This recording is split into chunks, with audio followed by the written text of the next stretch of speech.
Third time's the charm. Welcome to Paul and Saul. I'm Saul. He's Paul. We're not going to talk about Irish NCOs just yet. That's going to be at the end of the program.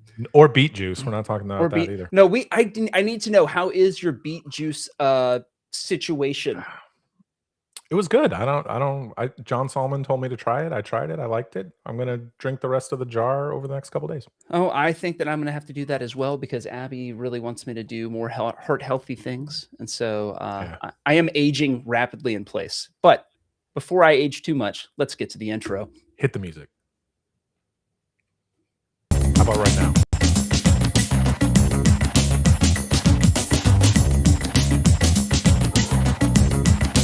Right, welcome again to Paul and Saul.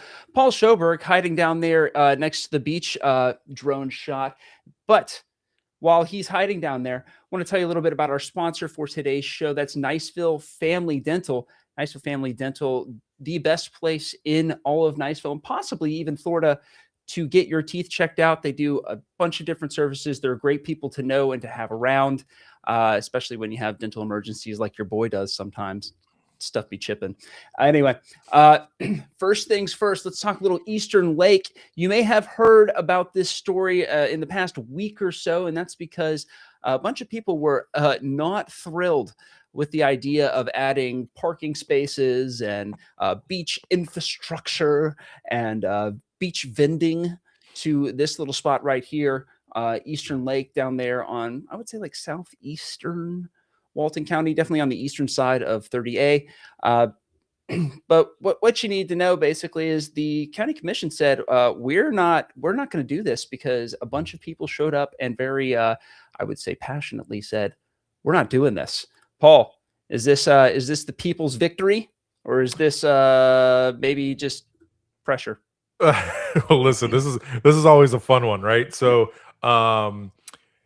yeah, I think the people that live near Eastern Lake just didn't want it. And I can understand why.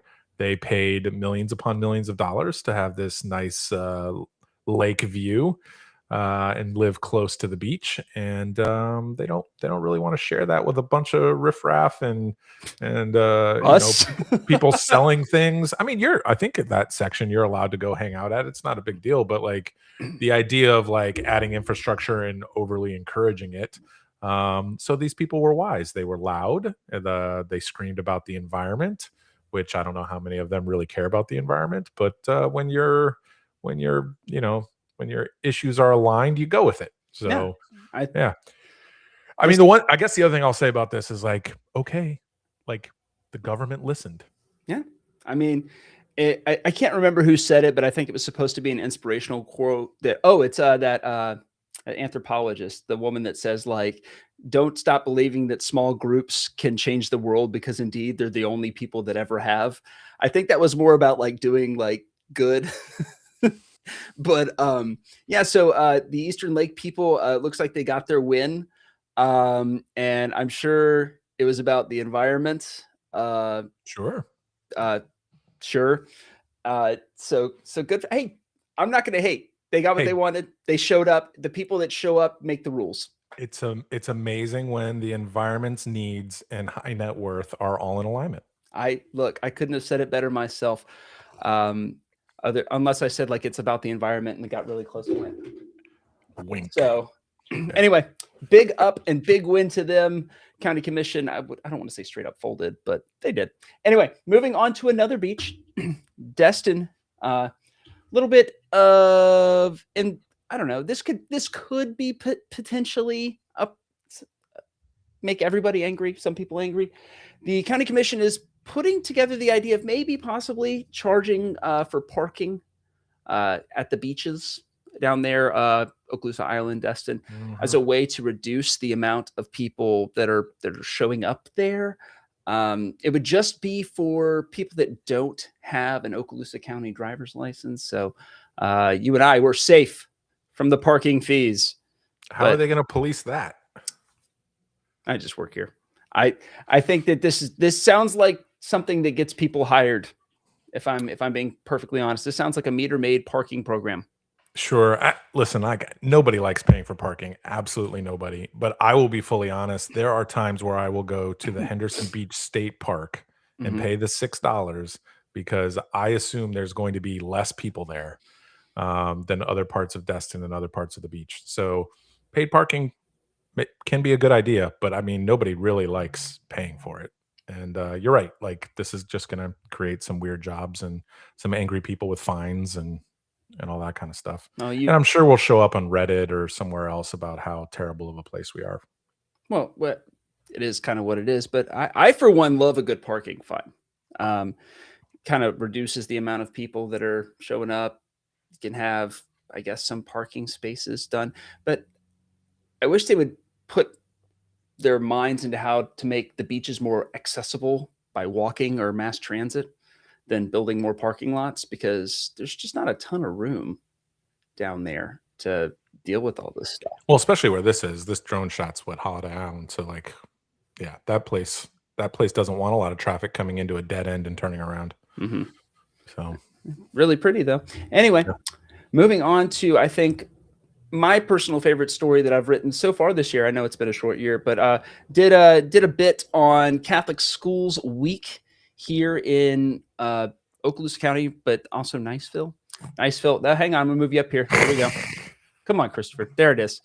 But it's an exciting week for Niceville because we have a brand new Catholic school that is celebrating Catholic Schools Week. So I talked to a bunch of the people involved in it. You can see down there a principal, a parent, and Father Steve Voigt over there at Holy Name of Jesus talking about the impact of the Catholic school. I really enjoyed it because the principal talked about how this school is really transforming entire families, not just the kids that are at the school. Somebody that has a kid in a Catholic school, I can vouch for that. Just seeing our practice of our faith getting a little more, I don't want to say aggressive, but like we do more of it. So it's a win for us. Father Steve talking about the growth of the church, having more young families coming in, and the challenges that are ahead. I mean, to put a middle school in place like they want to, that's a $5 million project. So challenges and exciting things are ahead for the Catholic school movement here in Okaloosa County. You're a member of that board. You're a member of the board, right? Is that what it is? Or advisory committee? I actually go right from here to the finance council meeting for it. But Holy Name of Jesus has been an institution in our town for a very, very long time. They have a great amount of acreage there. The school is going great. It's going to double in size from year 1 to year 2. It was the only diocesan parochial school in the country that opened in 2025.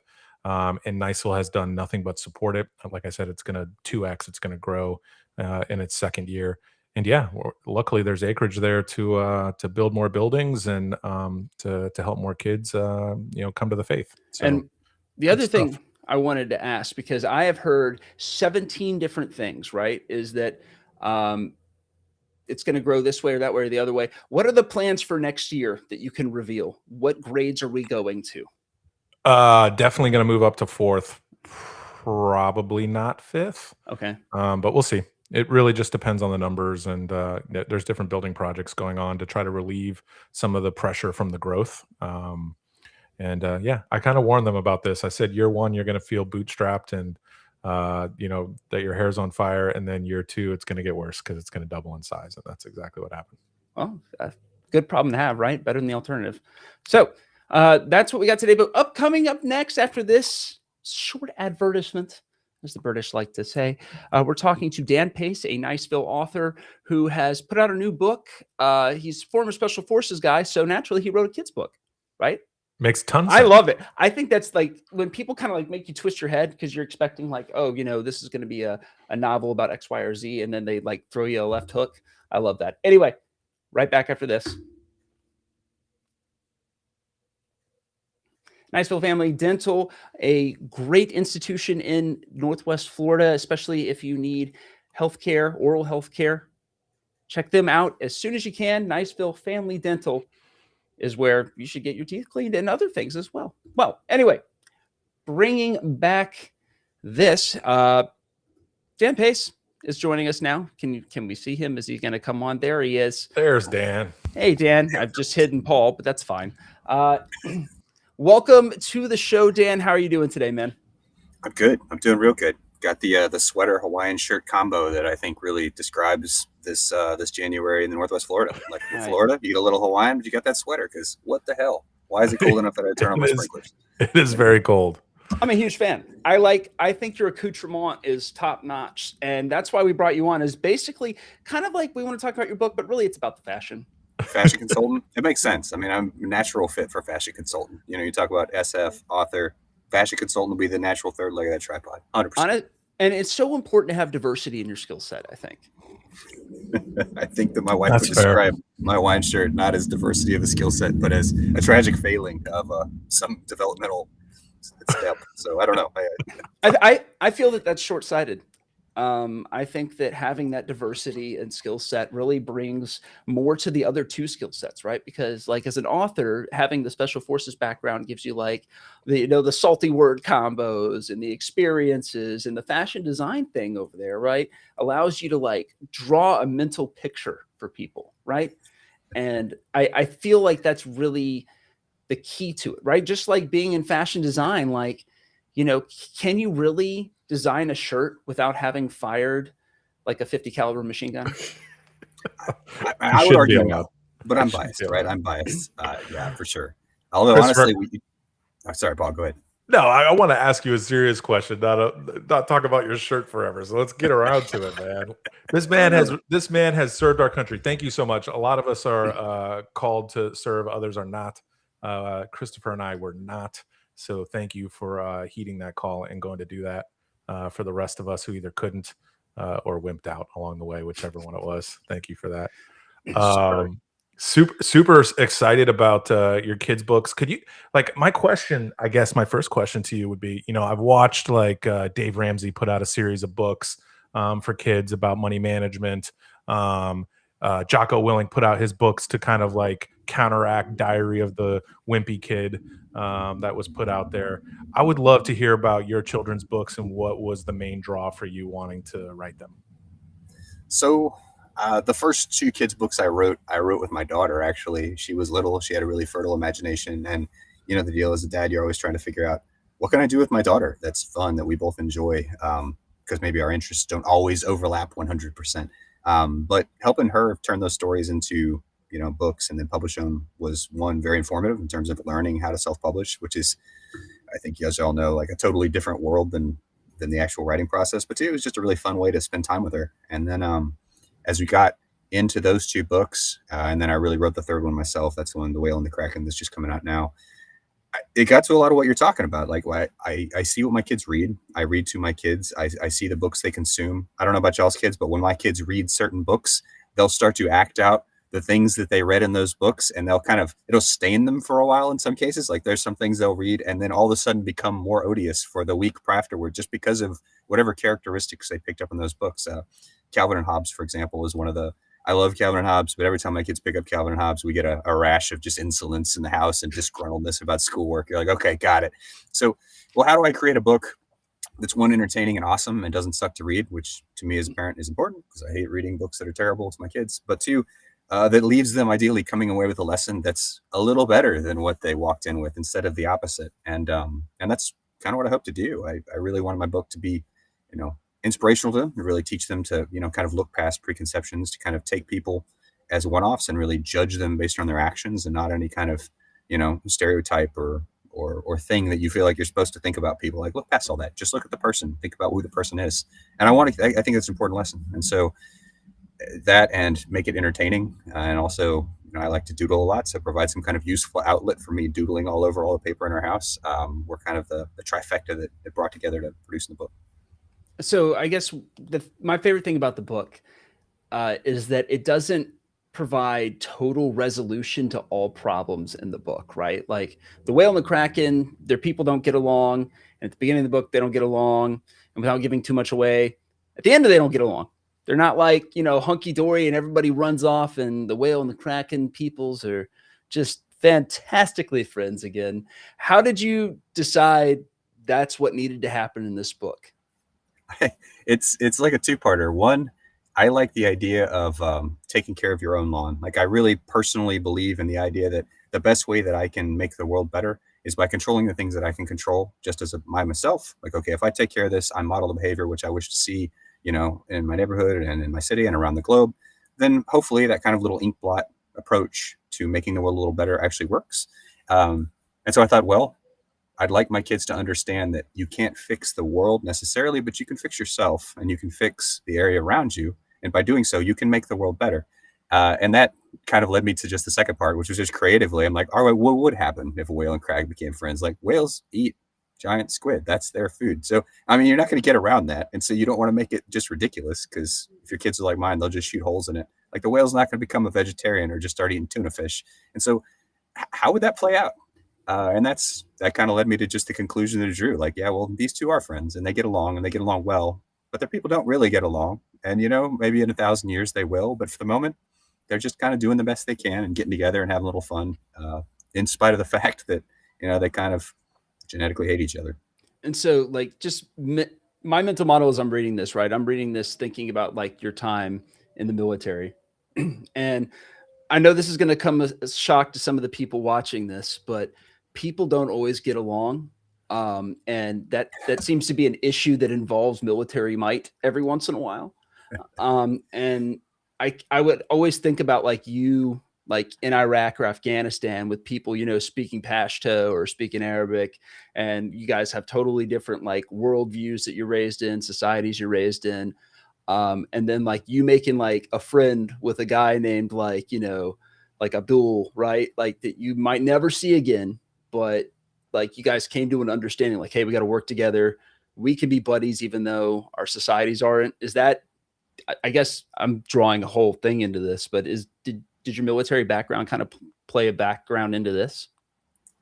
I don't see how it could have helped, but because even as you describe it, I'm seeing the things you're talking about. Like, honestly, I did not consciously put that into the book.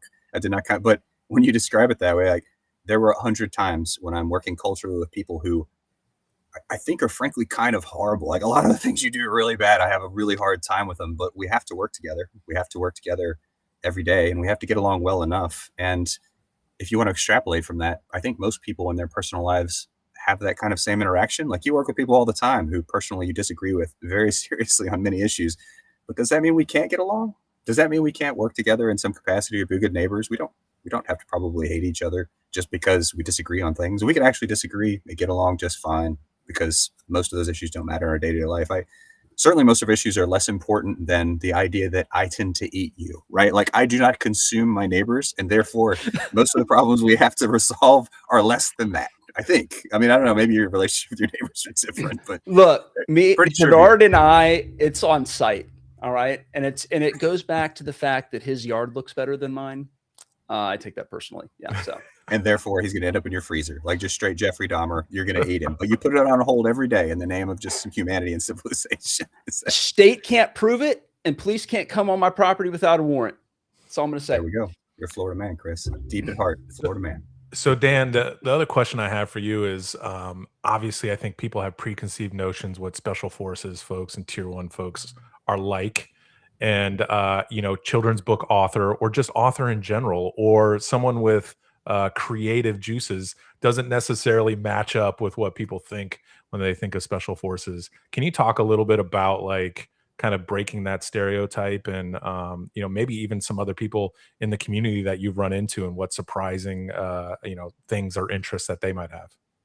So one, yeah. I mean, we all, I think, have the image that we kind of portray to the outside world. And the image of SF guys is very much, guys in camouflage that go over and shoot people and, do things in the jungle and eat snakes and do all those things that people see in the videos and movies. I mean, it's true. That is a facet of the job. You can't get away from that. But when you actually get in the team room and start talking, people come from all over the place and people are completely disparate, divergent. I don't want to mess that word up in what their interests are, what they do. Yeah, we have guys who like nothing more than repairing trucks. We have more the like stereotypical guys that have the interests like I am a motorcycle guy and I shoot guns. That is my free time. That's what I do. And I have maybe a big hunting dog. Plenty of those guys around. But there are plenty of guys who aren't like that. Like one of the guys who used to be in my unit and now does all my editing, he went out and got his master in fine arts and creative writing. And that's what he does. He writes fiction now, and he edits, and he retired in Spain. Like, when people separate from identity, particularly, and retire or transition, it's surprising sometimes the things they end up doing. There are guys that get out and open gun ranges. Absolutely. I mean, a lot of guys just love that work. A lot of other guys just go different ways. And I think it's just like everybody else, right? You hit around 40, you all of a sudden realize that a lot of what you spent your life doing, you either really like it and you wish you could keep doing it, but maybe you can't because you're too old for it. Or, you realize, actually, I just want to go a different direction. And a lot of the things I thought I kind of want to do, I don't. But that was the trajectory I was on when I turned 20. And so you kind of walk the path to its end, and then you jump off. And you're like, well, now what now? And people jump and land in ideally good places, sometimes less than good places, but everybody's got to jump off and figure it out, So I think the other thing that I want to talk about is, you have more books coming out. You have books that have come out in the past about your experience in the military. What do you want people to take away from all of your books? Is there a general theme, or do you find yourself kind of like bouncing back and forth between theme?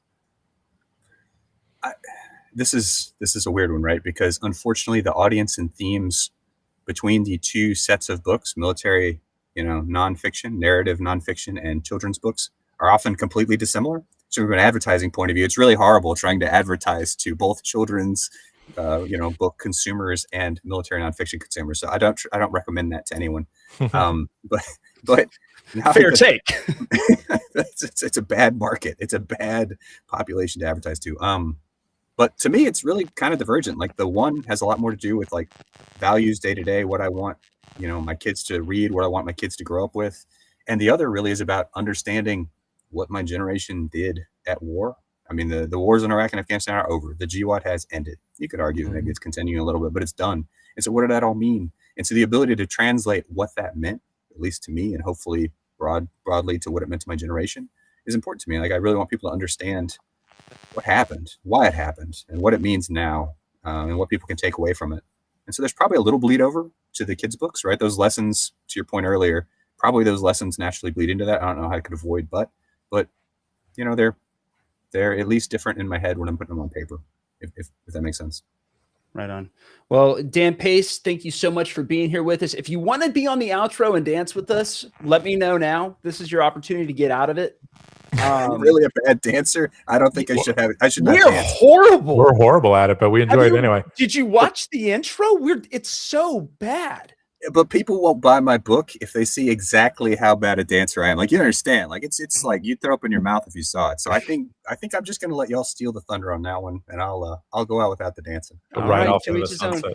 Thanks so much, Dan Pace. You can get him at danielvpace.com. His books are on Amazon, and The Whale and the Kraken is out now as both an ebook and a physical copy. So get him there, support a local author, and thanks so much for coming on, man. Hey, thanks, y'all. I appreciate the time, and hope y'all have a good day. Thanks, Dan. So cool. All right, Paul, once I pull Dan off. Okay, he's off. Are you ready? You ready to embarrass yourself? Because we're going to have to go big or go home. Well, two things real quick. Yeah. Please go buy Dan's book. The Whale and the Kraken is so cool. The drawings are awesome. Your kids will love the book. Support someone who's local in our community and doing something that's outside of the realm of their career path. And you won't hate reading it.